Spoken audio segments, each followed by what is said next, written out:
มือนี้ข่อยลอยมาเบิ่งคุณป้างอข่อยพี่น้องว่าเพิ่นเฮ็ดหยังอยู่มื้อนี้บ่ได้มาไกลเพิ่นตั้งแต่เช้าผู้ข่อยหักก็มาไกลเบิ่งเพิ่นกำลังเฮ็ดหยังคุมอยู่หลังเรือนพี่น้องถือกะละมังไปนำได้สงสัยเอากะละมังไปใส่น้ำให้เป็ดเล่นว่าต่อไปเลี้ยงเป็ดอยู่หลังเรือนออกมาเลยพี่น้องออกมาแล้วเพิ่นสิเห็นสังวุธอยู่บ่สังวุธสิลีอยู่หลังถังนี่แหละเพิ่นย่างมาไกลๆสิขวำถังลงเพิ่นสิตื่นอยู่เพิ่นสิเห็นอยู่พี่น้องเด้อมื้อนี้ฝากมือจับปากมาเลยพี่น้องมาแล้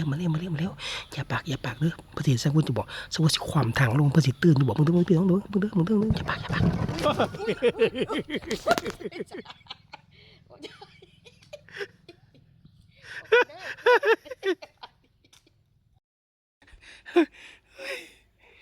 นพัดลมก๊อดเนาะผมสิลูกพัดลมกึ่งก้อนมึงให้ดิทุกแต่ก็มีฟังกันตังอยู่ซื่อๆติ